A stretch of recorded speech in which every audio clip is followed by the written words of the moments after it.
शांति, ओम शांति, खाना भी नहीं खाना है ओम क्योंकि मुझे शांति। नए नए खिलौने मिले हैं, मुझे पढ़ना नहीं है, मुझे खाना नहीं खाना है। जिस दिन बर्थडे होता है बच्चा रात को अपने सारे गिफ्ट्स खोलता है, वो ड्रेस भी नहीं चेंज करना चाहता, नहीं मेरे को खिलौनों में ही है वो। तो वो ये जो हमें सारे मिले ना ये 25 साल में, वो बहुत सारे खिलौने थे, लेकिन अब तो वो खिलौने पुराने हो गए।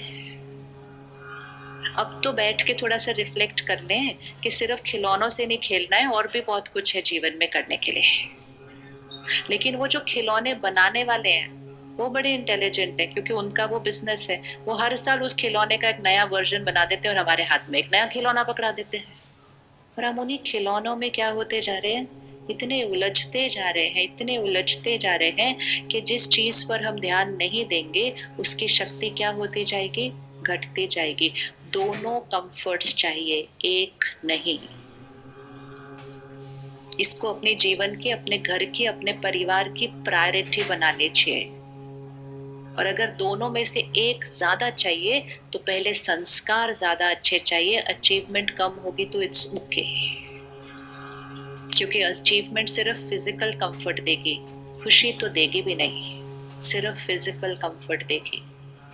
रोल पोजीशन, नाम, सिर्फ सम्मान हमें लगता है लोगों से मिलता है।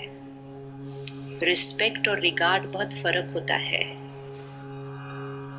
रिस्पेक्ट एंड रिगार्ड बहुत फर्क होता है। जो हमारा रोल होता है, पोजीशन होती है, उसके लिए रिगार्ड मिलता है। रिगार्ड मतलब हम आएंगे तो कोई खड़ा हो जाएगा, हम जाएंगे तो कोई दरवाजा खोल देगा, कोई हमें सल्यूट कर देगा, ये रोल के लिए रिगार्ड है। रिस्पेक्ट मतलब सामने वाला मेरे लिए सिर्फ और सिर्फ दुआ देता है, अच्छा सोचता है, वो रिस्पेक्ट है। क्या ये हो सकता है हम किसी को रिगार्ड देते हुए एक्चुअली अंदर से रिस्पेक्ट नहीं कर रहे हैं? हो सकता है या नहीं हो सकता है? तो फिर ये क्लियर रखना कि मेरा रोल, मेरा पोजीशन सिर्फ बाह्य रिगार्ड दिलवाएगा, क्योंकि वो रोल एंड पोजीशन बाह्य है तो रिगार्ड भी बाह्य ही होगा। लेकिन मेरे संस्कार मुझे सबसे रिस्पेक्ट दिलवाएंगे, क्योंकि संस्कार आंतरिक है तो रिस्पेक्ट भी आंतरिक होगी। और फिर अपने आप से पूछिए कि मुझे क्या चाहिए जीवन में। So it's very important to pause and check. तो फोकस किस पर ले आए, अब फोकस किस पर लेकर आए? ये तो कर ही रहे हैं, ये तो होता ही जाएगा, बढ़ता जाएगा, इसमें अभी कुछ नहीं रुकने वाला, क्योंकि ये एक एडिक्शन है जो सबको हो गई है। तो ये होता जाएगा, ये अभी ऑटो मोड में चला गया अचीवमेंट। लेकिन यहां पर फोकस संस्कारों को और मजबूत बनाने के लिए, क्योंकि जब संस्कार अफेक्ट होते हैं, ये बैटरी थोड़ी सी कम होती है तो जीवन के हर पहलू पर असर आ जाता है। मानसिक स्वास्थ्य पर, शारीरिक स्वास्थ्य पर।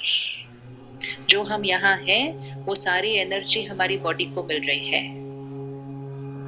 हमारा बेड हमारे शरीर को कंफर्ट नहीं देता, हमारी सोच हमारे शरीर को कंफर्ट देती है। जब मैं यहाँ से बैठकर परेशान हूँ, किसी बात पर नाराज हूँ, किसी के व्यवहार से गुस्सा हूँ, दर्द है, दुख है, हर्ट है, मैं सोचते जा रही हूँ ऐसे क्यों किया, वो क्यों किया, इसने क्यों किया, मेरे साथ क्यों, ये क्यों, सोचते जाओ, बड़े से बड़े बिस्तर पर बैठ के सोचते जाओ। लेकिन वो जो सोच है ना, वो सोच की एक एक सोच की वाइब्रेशन हमारे शरीर के एक एक सेल तक पहुंचती है। हम आत्मा के नजदीक कौन है? बॉडी। हमें दूसरों की वाइब्रेशंस फील होती है या नहीं होती है? होती है ना, कि इनकी क्या वाइब्रेशंस हैं। इसी तरह मुझ आत्मा की वाइब्रेशन सबसे पहले किसको फील होती है? इस बॉडी को। तो हमारे शरीर का स्वास्थ्य यहाँ के संस्कारों से बनता है। मानसिक स्वास्थ्य तो संस्कारों से बनता ही है। हमारे रिश्ते हमारे संस्कारों से बनते हैं। आज हम रिश्तों को भी बाह्य लेवल पर ज्यादा करते हैं, हम एक दूसरे के लिए बहुत कुछ करते जाते हैं। पहले तो कोई कुछ करता नहीं था, इतना मेहनत। बच्चे का जन्मदिन भी आज कितनी मेहनत होती है, बहुत कुछ किया जाता है। पहले हमारे जन्मदिन होते हैं, उस दिन कुछ दिया जाता था, क्या जन्मदिन है, कहाँ जाना है, कहाँ सेवा करनी है, क्या देने जाना है।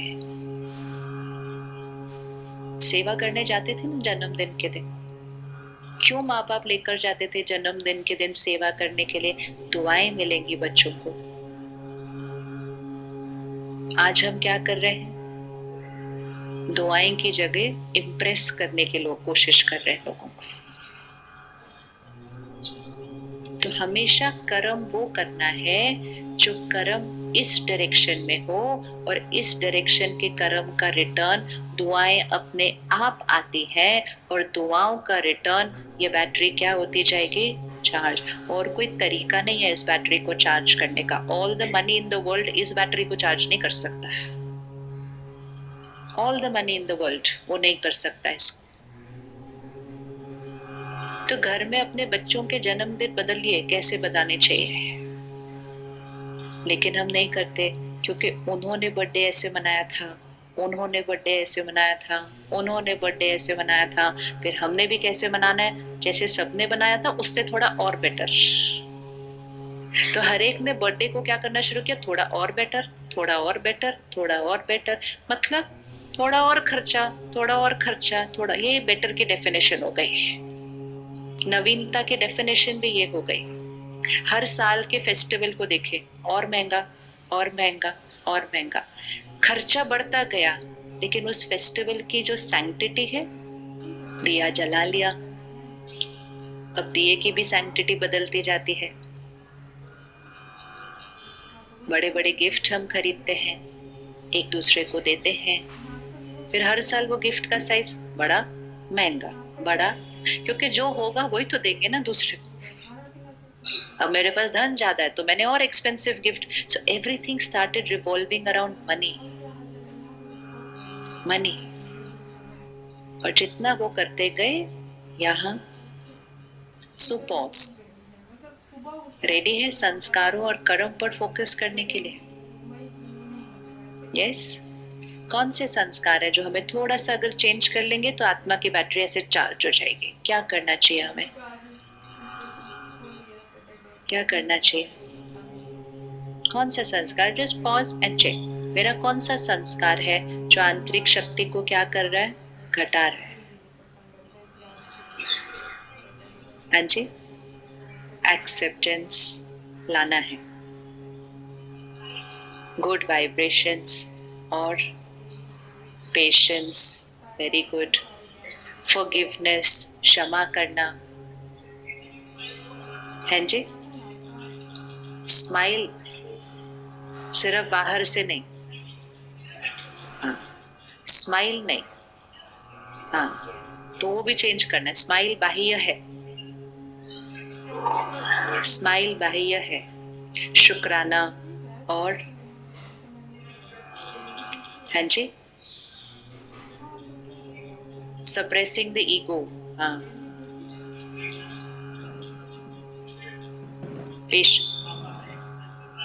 हाँ, सिंप्लिसिटी लाना, काइंडनेस लाना, जीवन का लक्ष्य देने को बनाना। इसीलिए दिया जलाया जाता है, इसीलिए हर कार्य में पहले दिया जलाया जाता है। दिवाली पे दिया जलाया जाता है, घरों में दिया जलाया जाता है, और दिया जलाना शुभ होता है। बचपन से सीखते हैं दिया बुझना नहीं चाहिए, दिया बुझा तो जीवन क्या हो जाएगा? अशुभ हो जाएगा। तो हम उस दिए के पास भाग के जाते, दिया बुझना चाहिए, दिया बुझना नहीं चाहिए। वो दिया बुझेगा तो कुछ नहीं, वापस चलाएंगे उसको। वो दिया बुझने से क्या अशुभ हो सकता है? It is symbolic. ये सारी चीजें हमें कुछ सिखाती हैं। दिया बुझना नहीं चाहिए, दिया बुझा तो जीवन अशुभ हो जाएगा। मतलब दिया की बजाय चाहिए चाहिए चाहिए पर जाए तो जीवन में फिर क्या आ जाती है? वो सारी चीजें जो आज आ गई हैं। तो हमें अपने जीवन के मोड को चेंज करना है, फ्रीक्वेंसी चेंज करनी है। चाहिए नहीं, क्या क्या चाहिए होता है हमें जीवन में? फिजिकल नहीं, सूक्ष्म या सटल, क्या क्या चाहिए होता है? हैप्पीनेस चाहिए, शांति चाहिए और प्यार चाहिए, अप्रिसिएशन चाहिए और लोग मेरा कहना मानना चाहिए, चाहिए या नहीं चाहिए? चाहिए। मैंने जो कहा वो तुरंत हो जाना चाहिए, चाहिए, चाहिए। अब आत्मा को पावरफुल बनाने के लिए हर चाहिए को दिया में कन्वर्ट करते जाइए। और सबसे पहले रोज सुबह उठकर अपने आप को एक दुआ दीजिए कि मुझे किसी से कुछ नहीं चाहिए।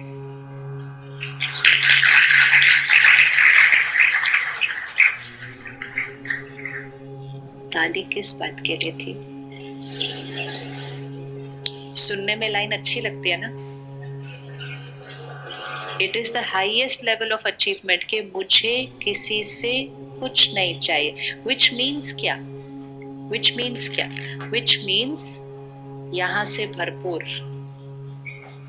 जैसे हम बाह्य रीति से भरपूर हो गए तो हम समाज में देने वाले बन गए ना।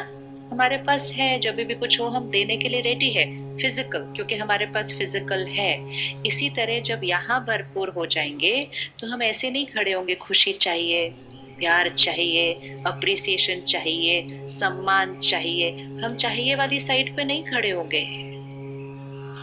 आज हमारे पास धन है तो हम देने वाली साइड पर खड़े हो सकते हैं, लेकिन कुछ लोग हैं जिनके पास धन नहीं है तो वो धन की चाहिए वाली साइड पर खड़े होते हैं। तो अब आप गाड़ी में बैठते हैं, सुबह सुबह घर से निकलते हैं, आप एक रेड सिग्नल पर खड़े हैं, किसी के पास धन नहीं है तो वो आपकी खिड़की पे नॉक करता है। ऐसे करता है, नहीं करता? कभी आप अनदेखा कर देते हैं उसको तो वो जोर जोर से और नॉक करता है, फिर आप निकाल के ऐसे दे देते हैं। इसी तरह जब हम जीवन में खड़े होते हैं ये कहकर के मुझे प्यार चाहिए, तो हम लोगों के ऊपर नॉक करते रहते हैं कि प्लीज मुझसे अच्छे से बात करो, प्लीज मेरे साथ ये करो, प्लीज ये करो। कोई हमारी तरफ देखता है? कोई देखता भी नहीं है। कोई थक कर थोड़ा सा ऐसे दे देता है, फिर हम अगले दिन फिर नॉक करते जाते हैं उनके जीवन पर, प्लीज ऐसे बन जाओ, प्लीज अपने अंदर ये चेंज कर लो, प्लीज वो कर लो, प्लीज ऐसा कर लो, प्लीज ये कर दो, क्योंकि आप ऐसा करोगे तो मुझे अच्छा लगेगा। क्योंकि मेरी खुशी किस पर डिपेंडेंट है? मेरी खुशी किस पर डिपेंडेंट है? आपके व्यवहार पर डिपेंडेंट है। ये उतना ही चाहिए है जितना वो जो खिड़की पर नॉक कर रहे हैं वो चाहिए है। सिर्फ फर्क ये है उनके पास धन नहीं है, हमारे पास शक्ति नहीं है। तो यहाँ संपन्न इज ब्यूटीफुल, वो होना चाहिए, लेकिन साथ साथ यहाँ भी संपन्न होना चाहिए, आत्मा भरपूर। तो शिफ्ट करें, फ्रीक्वेंसी को शिफ्ट करें। यस, बनना चाहते हैं ताकि हमें किसी की खिड़की पे नॉक ना करना पड़े। किसी को राय देना, किसी को शिक्षा देना, किसी को डिसिप्लिन करना, वो अच्छी बात है, लेकिन अपनी मनोस्थिति उनके व्यवहार पर निर्भर कर देना मतलब ऐसे खड़े हो जाना। ऐसे खड़े हो जाना कि आपने मेरा कहना नहीं माना या आपने ये ठीक नहीं किया तो मैं तो डिस्टर्ब होने ही वाला था, तो मेरी खुशी क्या हुई? स्थिर रह के, शांत रह के, शक्तिशाली रहकर सब काम करवाना, लेकिन हमारी मन की स्थिति किसी पर निर्भर न हो। जिस क्षण मुझ आत्मा की मन की स्थिति किसी पर निर्भर हुई, हम ऐसे खड़े हैं। अब 1 मिनट आंख बंद कीजिए, चेक करिए लाइफ में आप किसके सामने ऐसे खड़े हुए हैं। मतलब किस किस के व्यवहार पर, किसके एक शब्द पर मेरी मन की स्थिति निर्भर हुई है। तो उनसे मुझे प्यार चाहिए, उनसे मुझे खुशी चाहिए, उनसे मुझे सम्मान चाहिए, उनसे मुझे अप्रिसिएशन चाहिए। और आज मुझे आत्मा ने इसको चेंज करना है, क्योंकि कहीं ना कहीं हमें लगा ये नॉर्मल है, हमें लगा इसमें रॉन्ग क्या है। दिख गए लोग, सभी दिख गए। सबको दिख गया? दिख गया? अच्छी वाली फीलिंग तो नहीं आ रही होगी ऐसे खड़े हुए? नहीं आ रही ना अच्छी वाली फीलिंग ऐसे खड़े हुए? किसी का एक वर्ड और हम हिल जाते हैं। इसका मतलब हम अंदर से तो कितने कितने खाली हुए हैं, कितने खाली हुए हैं। इसलिए हर रोज, क्योंकि इसकी कंडीशनिंग चेंज करनी है, ये कंडीशनिंग हुई है, कोडिंग होती है, एक अंदर कोडिंग हुई हुई है कि ये तो नॉर्मल है, ये तो नॉर्मल है, कोई ऐसा करेगा तो बुरा लगना तो नॉर्मल है, कोई ऐसा करेगा तो गुस्सा, ये नॉर्मल बोल दिया है समाज ने, मतलब ऐसे खड़े होना तो नॉर्मल है। सबसे पहली चीज, आज से नॉर्मल की डेफिनेशन चेंज करेंगे, क्योंकि मुझे खुद को नॉर्मल की डेफिनेशन बताना होगा। मेरे मन की स्थिति किस पर निर्भर होनी चाहिए? इक्वेशन बहुत क्लियर रखना है। ये सबसे ओबीडियंट चीज है, ये हम बताएंगे ही, हमारा कहना मानेगा। ओम मेरे शांति, ओम शांति, ओम शांति।